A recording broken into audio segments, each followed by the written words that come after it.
Hi, listeners. My name is Carolina Gonzaga, your host today for our episode of CareSmartz360 On Air. The senior living landscape is evolving, and technology is the key differentiator. Today, we're joined by John Wright. He's the founder and CEO of Sanus Lifestyle Solutions and brings over 21 years of experience in leadership. John is a proven executive who excels at integrating technology to optimize what's really important: optimal care and operations. So his company helps home care agencies and communities alike to reduce stress and accelerate occupancy by utilizing innovative solutions for safe and healthy aging, really marrying those two parts of senior living together. I really enjoyed my conversation with John, and I hope that you do too. Okay, so here we are, John. I'm so happy that you're able to join us right with the business of the holidays. We're thankful that you could log on today.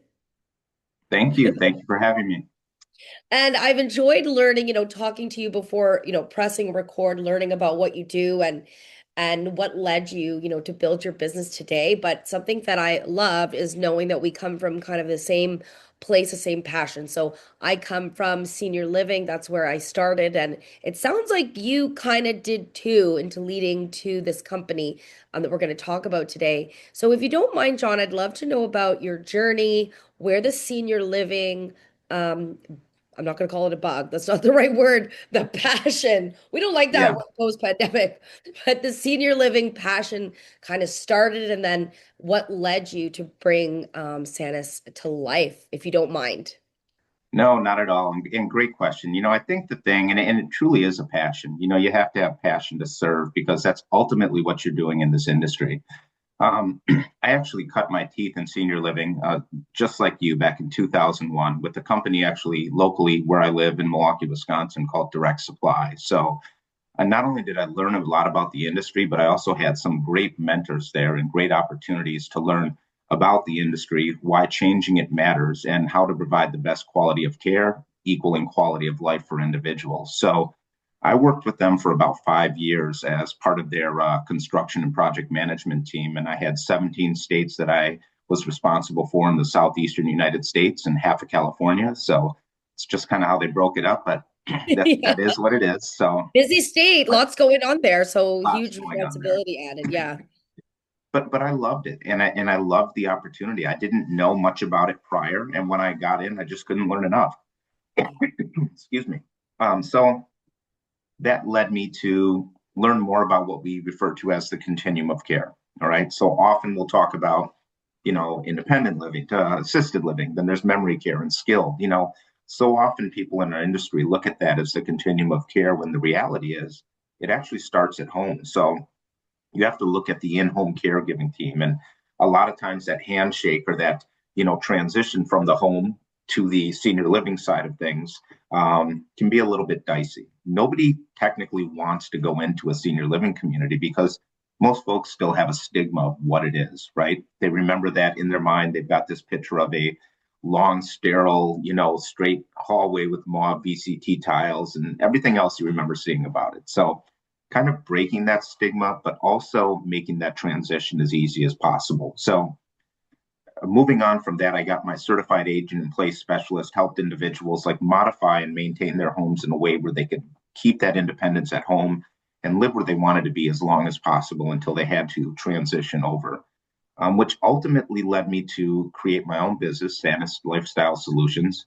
And Sanus is Latin for health of mind, body, and soul, the whole body. So it was Okay. very, very appropriate. And funny side story, when I moved and went to a different high school, they had Spanish and German. And they said, "Oh, but we have Latin, but nobody takes that." I'm like, all right, I'll take Latin if nobody's taking it. So that's kind of how I came up with that. And so, And you are but top of anyway, class, of course, with no competitor. well, yeah, I mean, it wasn't the only one in there, but it was a little bit of a struggle. But quite frankly, it served me well moving forward because it really is a root language of a lot of different languages. So but with SAMS, what we try and do, we try to operate within the senior living continuum, and that includes in-home care. But we really focus on three major things. One, that's building in operational efficiencies for in-home care companies or senior living communities, sales and marketing strategies, helping put together programming for training and mentoring salespeople through sales plans, developing acceleration to occupancy, brand stickiness, helping create programming that identifies a better and different story for them. And then for the overall company as a whole, we look at how do we impact net operating income, whether it's your business, a community operator, whatever that looks like. We focus on those three silos in particular. So when people reach out to us, they're either struggling with occupancy, having operational issues, whatever the case may be. But a lot of what we did, really went around technology and how we can utilize that to, help springboard people to these goals. And it's interesting, and people will hear me say this all the time. I'm more high touch than high tech, which is kind of funny because I play in the tech space quite a bit. But you'll never get rid of that human interaction, nor do you want to, because that's ultimately where the true bonding's made, where the true impact is made. And we need to leverage technology to allow caregivers to have more time to interact and engage with individuals, if that makes sense. Yeah. Yeah, I Yeah. apologize. It's a little dry Oh in here. no, So. I'm in the same boat, and I mentioned to you, John, I got a 6-year old.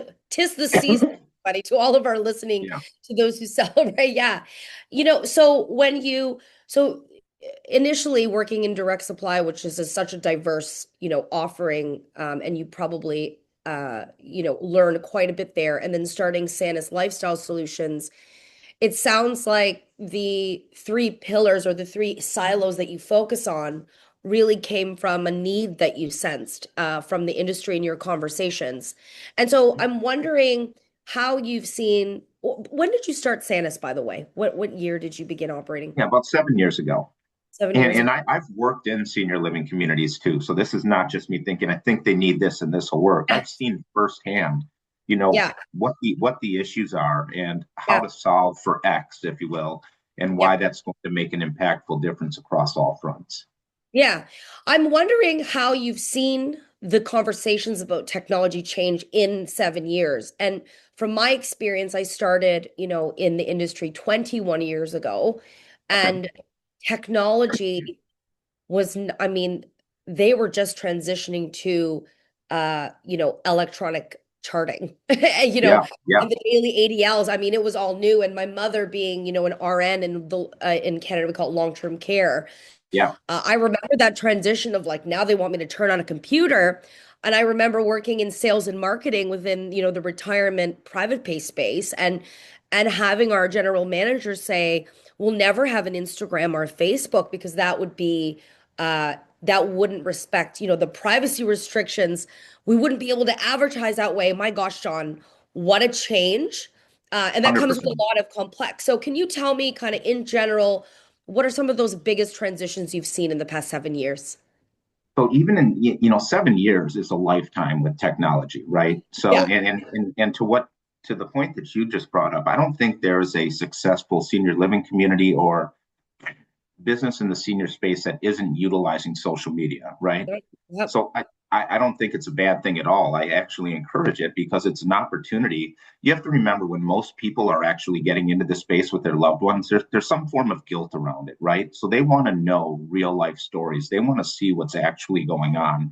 And the way technology has evolved over that time, even from the charting, I know some communities that still do it manually, believe it or I not. know. So It's a shock. yeah, yeah. I was in one of them about 6 months ago, and I walked back and I was meeting with their director of nursing and clinical team, and they've got these piles of paper. They're doing their charting and everything. I'm thinking, oh my God, your life could be so much easier. But it Yes. is what it is, and I think some people eventually adopt that. As long as they're still providing good care, Godspeed to them, really. But Yeah. the way technology has changed, I think it all comes down to adoption, right? So in senior living, it's been my experience that with technology, um, people, senior living is one of the most fickle, industries when it comes to adopting technology. Okay, Mhm. or it has been, but once it's in, everybody has to have it. If that makes sense, it's kind of that ultimate keeping up with the Joneses. Once there's a good use case and a good proof of what the tech does, they're ready to move forward. So I think the thing that you have to be careful of with technology and senior living, and even with the change as it's, there's definitely that hockey stick where it's kind of gone up over the past few years. There are a lot of people entering the space. So it's being able to differentiate what's good, what's actually useful, and what's going to make sense. And even if it checks all those boxes, how is it impacting, the resident care quality of life? Everything has to point back to, does this give me more time to spend with the resident? Does it save time in building efficiencies in my workday? And is the ROI there? So Yeah.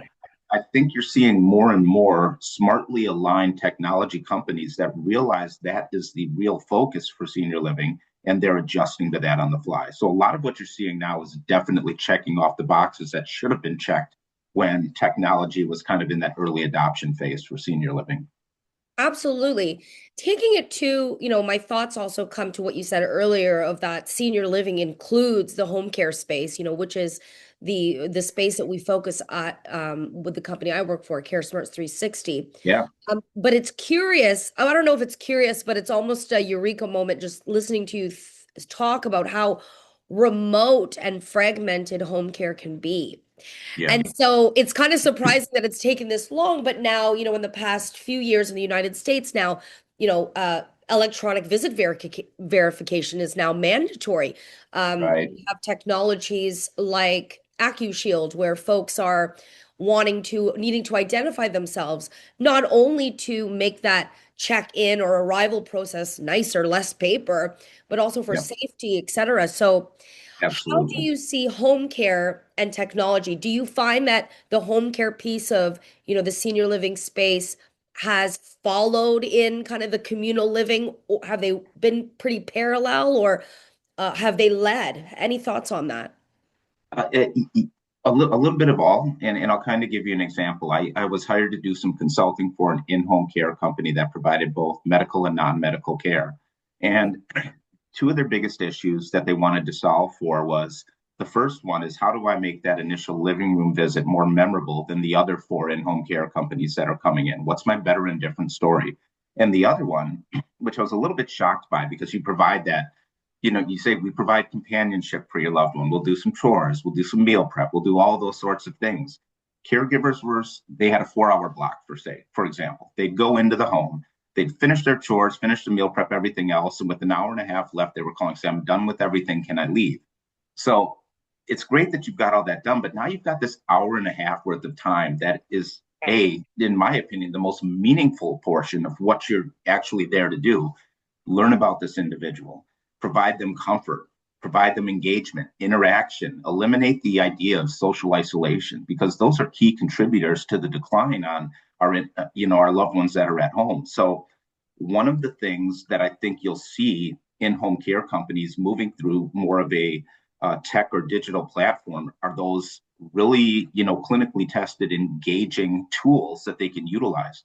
Because what's the hardest thing that you have to accomplish, right? You may have a 25 to 30-year-old caregiver with a 70 to 75-year-old individual. How do I bridge that generational gap? How do I provide meaningful content? I mean, the one thing that both senior living and both in-home care companies have in common, and it drives me absolutely insane. Anytime I walk into a senior living community, it seems like they have on either Court TV or The Price is Right. It's like you have this media space here where you can be providing engaging, insightful, thought-provoking content that'll ultimately give you insights onto who these people are. You can do the same thing in home, right? It's not just like put on the TV, let's do our chores and everything else. So if you have these tools that set you apart, create this better and different story about why your company is the one to do business with, and then I don't think that they realize, but they're starting to realize that that makes the handshake easier from home care to community care, right? So now you can say, listen, I've got John Wright. He's coming to you. I know he loves sports. He went to New York. He was in Times Square when he was young, this, everything else. That transition or onboarding or discovery that they call it for senior living is worth its weight in gold. Because when somebody moves into a senior living community, it's, how do I make them the most comfortable? How do I take them out of the only place they've lived in for the past 40 years and provide comfort, support, and get them to really just a peaceful place, if that makes sense? So I think what you'll see in-home care companies do a lot more is utilizing technology to engage better, interact better. And let's not forget the underlying issue that all of this provides for the individual you're providing care for. That bond now. Now you don't want to call and say, "Can I leave?" It's I have this connection now. I have this bond with this individual now, And Yeah. if you have a way to catalog that interest in what's going on and even convey that or push it out to the family. We talked about X, Y, and Z today, and that's not an extra step in the process, but just something that you can do for the family.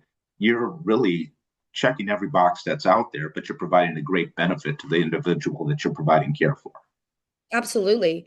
So earlier you kind of introduced kind of the three silos or the areas that you really kind of this is what Santa's kind of beats to when you're having conversations Yeah, and setting goals with your clients. I'm wondering, in my experience, a lot of times in senior living, well, it's changing now, but the yeah, department head or the corporate leader of that one silo would make a decision on the best CRM for sales and the best maintenance software. Now we're seeing more integration. I'm hearing the same conversations now that I'm in the home care space of, tech vendors that play and are open to playing with one another are really going to be more successful because then, an organization kind of almost write their own story of what their tech stack looks like. Are you yeah, finding that integration is becoming a bigger part of the conversation? Because there's so many solutions out there that think they're the best. But yeah, I'm right. wondering, yeah, how you see integration and open API and just like the openness of working together, if that's going to make a vendor more successful, going into the future. Yeah, so Carolina, great question, and I'm actually glad you asked it because there's so much opportunity for people who are doing things, serving the same people, to come together and provide a more robust, comprehensive product to serve the greater need of all. Yeah. Interestingly enough, on the sales and marketing side of things, with whomever I deal with, a lot of it comes down to programming. Like, what programming can you provide us? What can you do to make our community culture and lifestyle better? So a lot of people think, intuitively that it comes down to life enrichment directors, and that sort of thing, and that's the silo. That's not the reality. If you have a concept or product that you can lay out and show how it impacts sales and marketing, how it impacts operations, and let's just look at staffing. That is the number one issue facing our industry, whether you're in senior living or in the in-home care market. Staffing's critical. How do we provide the best engaging content that gives us insights into an individual's life, utilizing technology and not removing, but giving more time to the human element and saving money, saving money. Show them how it impacts operations, show them how it impacts sales and marketing, show them how it interacts at human engagement. So now they're not just pulling from one silo, you're checking boxes across the board and everybody wins. But to your initial point there are some great products out there, and I try and connect people whenever I can. I say, hey, you need to talk to so and so, or you're Yeah. already over here doing all of this. You need so and so on your platform, and here's why. So it kind of helps from the standpoint that I've been vendor tech agnostic. I get Yeah. a chance to see of a lot of the things that do and that don't work. So when I do have different tech companies or programming and engagement platforms, which I deal with quite a bit, that come to me, I'm able to say, you should talk to so and so. They're already in the space. They're an X amount of things, but this would really enhance their offering, also enhance their footprint, and as a byproduct of that, would do the same thing for you. When I think about home care and the technologies that I see a lot when you're walking down that aisle at a conference, a lot of it is so normal for us as we've grown up in this really intense time of innovation Yeah, and technology. Things like I'm thinking of a few names, Nobi lamps or Ponto Sense or these kind of sensors, maybe yeah, cameras, maybe not cameras, and you think, wow, how effective to help me understand if my loved one is falling or is in bed all day or is getting up in the middle of the night, or empowering the nurses that are working at night in a facility to know where to spend their time. And then you think, oh, cameras, sensors, seniors, right. attitudes. Yeah. How are you navigating these two very different conversations, knowing that there are still, I mean, the people are alive now that don't remember any technology, and then now we're just used to all of this. How do you manage those conversations and attitudes? Because it's just complex. It's really complex, and honestly, the simpler you can make it, the better. You can get lost in the details of big. I get lost in the details of some of this big tech. Oh, it's a 4D wave, does this heat set, like just tell me what it does and how it works. And Yeah. I'll tell you why I think it's essential to somebody's care, but you have to keep it simple. And I think anybody that understands change, it's easy to point back to Just take a car, for example. Back in the 70s, 60s, even early 80s, you had to pump your gas before. We've got fuel injected cars now. You turn your key and it goes on. Technology should make life easier and should not be a burden. I think there's certain ways of implementing and integrating it into the home, and you've just got to break it down simplistically. We're not watching you. This is a device that's actually going to let us know you're getting up to go to the bathroom typically 1 to 2 times a night. Now we know you're doing it 5. That might tell us that you're either having some kinds of issues if you're a fall risk, or you might have a UTI. Either way, technology gives us a way to get away from the old react respond method and move Right. into a predict prevent method, which is really what it should be doing. So Yeah. the change in technology just has to be easily understood, and you have to be able to explain it in layman's terms. I try and break everything down into, if I was talking to my 5th grade self, how would I need to hear this to understand it most effectively? So Yeah. I just try and keep it super simple that way. But I think people who haven't grown up with the technology, because that's the demographic we're talking about, right? They're more open to it. You know, the grandkids are like, "Oh, it's my iPhone. This can I send you an email?" I mean, it's more and more of a thing, and just because that's how society has evolved. So you'll see a lot of different companies coming in. Hey, it's Tech Tuesday. We're going to teach you how to do X, Y, Z, or this, that, or the other. Those are very well attended programs. Those are very interesting. One thing I find about our seniors, not only do they have a lifetime of stories that if you just sit down with them and talk to are brilliant, they want to learn. They want to experience new things. They want to understand the new things. So the more that you can get out there and give them information, they are hungry for information. It's just that generation. They acquire different information differently, but they still want it. So tech is Yeah. not a bad thing. And I think you see the dynamic of our industry shifting, that it's more acceptable than it may have been during the advent of tech early on, maybe 10 years ago. Yeah. Yeah, absolutely. Um, but again, I'm always shocked when I go into a community and they're using little paper chits to write down the orders. A part of what you do is, helping organizations decide, what the Yep, focus is and yep. how the company will evolve based on those goals and those wants of increasing ROI. Um, what are some of the ways that these projects can fail? Is it kind of that decision being made in that top silo and not kind of including, the more frontline? Like, what are the pitfalls of adding in technology that you've seen with the best intentions from leadership? Well, you have to show them a realistic use case, and part of that comes down to the consulting phase of what we do. So we'll go in there and talk, and it's an in-depth conversation. Are you struggling in sales and marketing? Are you losing money over here in this bucket? Are your residents engaged? Like, what is your like to say? I mean, we'll go into like all kinds of details that'll give us a holistic picture of what's going on. So when we do make a recommendation, we already know that we've checked a lot of the boxes. I think one of the things that I benefit from and the people that I work with, we've worked in this industry. We know this industry, frontline, executive level, mid-tier level. We've seen it firsthand. So a lot of what we do and a lot of what we recommend is built out of life experience and an understanding of what optimizes efficiencies for senior living communities across the board. So usually by the time that somebody decides, hey, I've got a problem, I'm willing to talk to somebody who understands what these problems look like and how to fix them, we're usually in pretty good shape. Yeah. Listen, I'd be lying if I told you I wasn't in the community when things are getting deployed. So I'll never use that. And those people typically become your biggest advocates because they realize, oh, I've got time to do, or I don't have to do this anymore. Like you said, they're not walking around writing stuff down, or they have more time to actually provide care. Our caregivers and staff in this industry have the biggest hearts in the world. They get into this by and large because they want to help people. They had a loved one who needed assistance, whatever it is. So we're doing them a disservice by not taking as much non-essential things off of their plate and allowing them to spend time with the people that matter the most. And that is the person they're providing care for, but also eliminating a lot of that day-to-day stress that they deal with, doing things in a less efficient way. And technology has some really great solutions for all of that.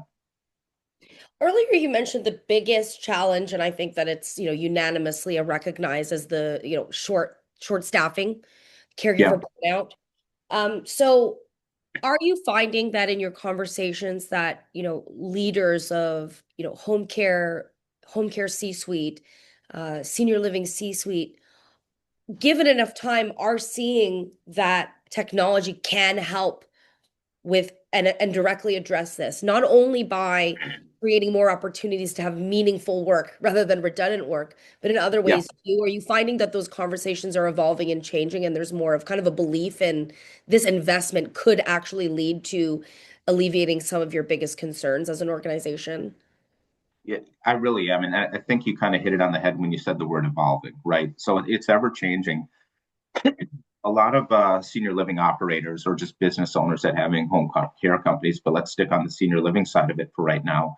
Um, they see a lot of, well, this has always worked, so we'll continue to do it. Let's not stray too far from the course. You know what I mean? It's just that's our industry. You know, they're comfortable with what works, they're happy in their comfort zone, and they don't realize how better it can be on the other side of the page. All right. So I think from a standpoint of you want to really look at three things for a senior living community to be successful, right? And from a resident standpoint and alleviating the time and energy from a stress standpoint for the staff, you want to look at nutrition, it's critical, cognitive enhancement and engagement, and physical activities.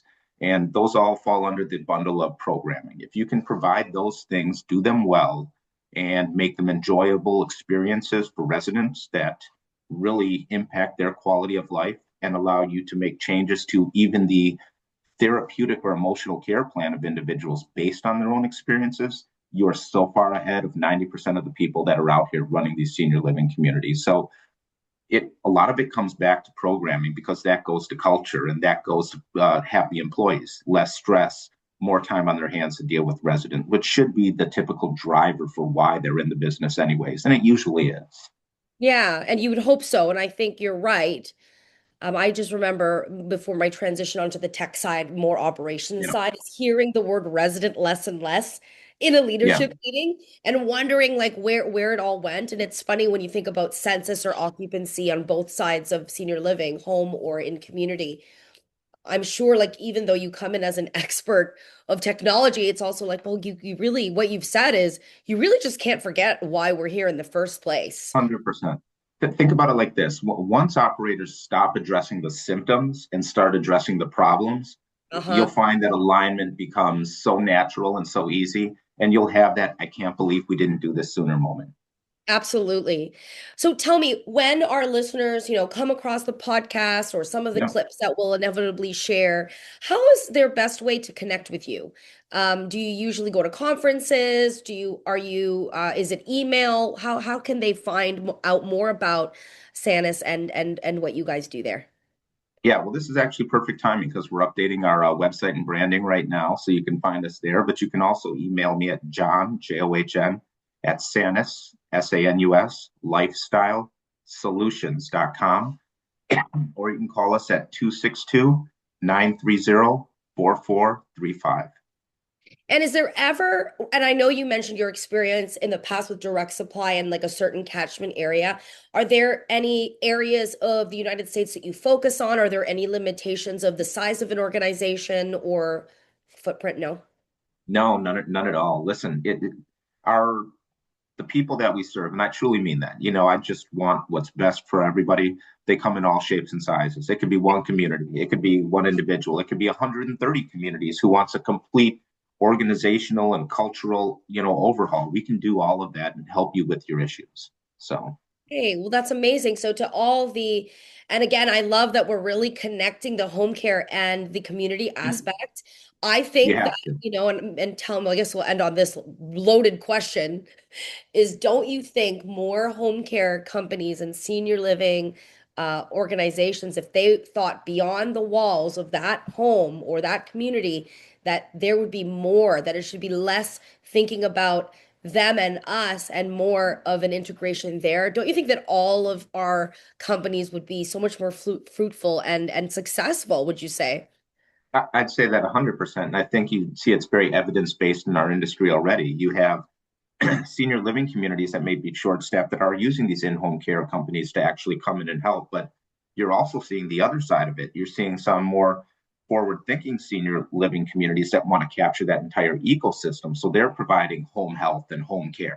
So they're actually that's truly making that transition seamless. But I think if you find in-home care companies partnering more with senior living communities and sharing the resident experience with each other, it just makes everybody's life a lot easier. It makes integration a lot easier, and it also allows them to work with each other for opportunities. Hey, I've got somebody coming here in 6 months, but they're going to need help at home. Or, hey, I've got so and so here. We've had them. They're going to be moving into a senior living community. I know we share the same vision, path that, Yeah. can't even apologize. Same vision, passion for the industry and everything else. And they subscribe to some of the same technology because it works that you do. It'd be a great fit. Can we talk? So it's truly mutually beneficial that way.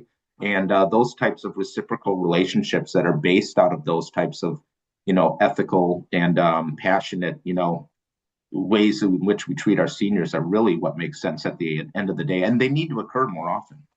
Absolutely. And I keep thinking of, just that situation where you want to keep a resident where they are, they've got to transition to a higher acuity level, but you Yeah. can't always do that. That space is not available. And then you can call on your home care partner and say, you know what? We need you to piece this together for now. And now we're all working together to kind of grow that business. But when you talk, I love the way that you say what makes us different. What is the exact way that you say it? That one kind of indicator of Yeah. what What's our better and different story? what is our Why better are we better? Yep. Here's why we're better and here's how we're different. And honestly, it can all be boiled down to that at the end of the day. I mean, you have to execute on that. You can't just say it. But if you are invested in being better and different, you'll Yes. sit ahead of everybody else out there. Because as I mentioned earlier, when we first started, senior living stays fairly static for a good portion of it. This is the way we've always done it. This is the way we're going to continue to do it because we know it works. It's when you find that you need to change and shift to actually get better results, that's when the light bulb goes on and they Yeah. call somebody like me to help them get there.